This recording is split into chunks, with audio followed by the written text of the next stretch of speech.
Progress.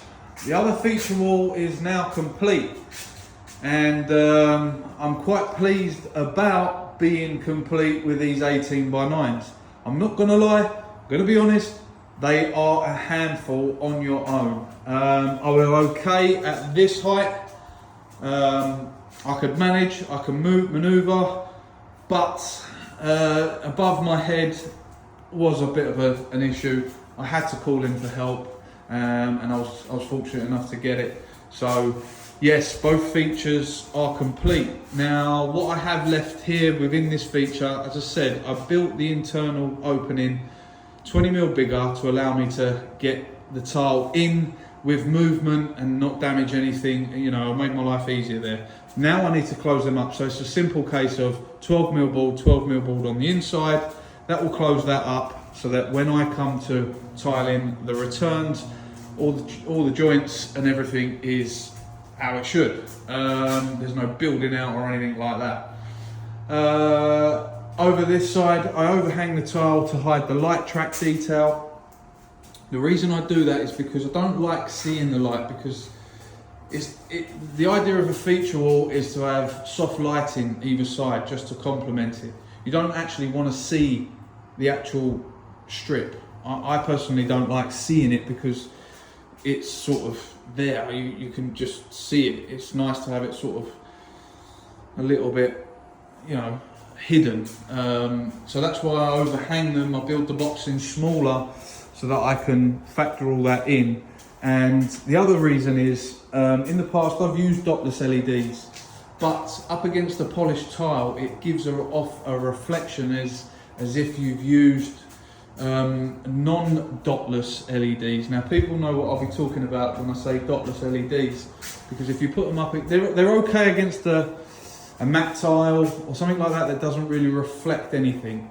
But as soon as you put it up against a polish or a gloss tile, you'll see an inconsistency within the LED, and it's very, very annoying to see. So that's why I don't have it too close to any walls, because I don't really want to have that effect. I want it just to glow that corner up, subtle, with a subtle look, and not be offensive when you come around the corner and you sort of see it. Oh, it's bright in my eye. Do you see what I mean? So that way, what I'll do is I'm going to try and get a colour match L-shaped trim.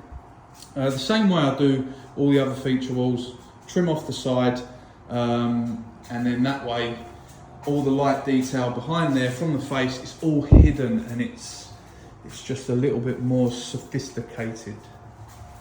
Yeah. Now I had to do a nice little scribe down there. It's actually very, very, very disgustingly close, if I do say so myself. I mean, there's probably a mil in that. And I'll just give you a little pan. So, you know, just take your time, you know, with things like that. That detail, although that's going to have a silicone bead up against it, it's not really going to be seen. However, it's going to be a nice tight silicone bead opposed to a big 10mm silicone bead. So all those little details, just take your time. But for me, it's the first time I put down an 18 by 9. If I do it again, which I probably will, I will make sure I've got hands with me to make it a little bit easier. So as I said, all the features are done. We've got a lot of work to still do. I've got external miters to do here on the 12600. I'm still undecided on the setting out where I'm going to have the joints running. Obviously we're going to be going up against the 900 high tile as well, so I don't want the joints to be anywhere near those. Now the way I've set these out is so that it, hopefully with all the maths I've done, it works out well and the joints are not too close at all, because I think that would spoil it. So it's all that thought process ahead. That's how many steps ahead I'm thinking. But yeah, really pleased. This is all complete. It's all done. It's out of my hair now. The 18 by 9s are done, and they do look really good. Now I've tried to blend in the colours within the tile. I've done the same. I took the same level of detail when I installed the floor, and you'll see at the reveal once everything's uncovered how everything blends. Now I've done that same thing on the wall, try to make the colours, the natural colours within the tile blend with each other, and also if I can get a pattern to match, I will. Obviously I can't pick and choose what faces I get, but I can't, you know, I've got the full control of where those tiles go, so I have to sort through them and make sure they work together, because at the end of the day they're going to be on there for a very, very long time.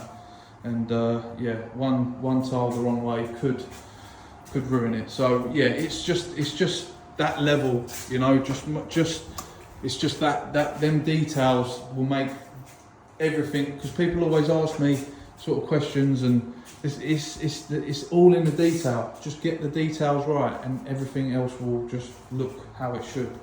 But yeah, there is no secrets, it's just common sense. But there we are, 18 by 9s are done.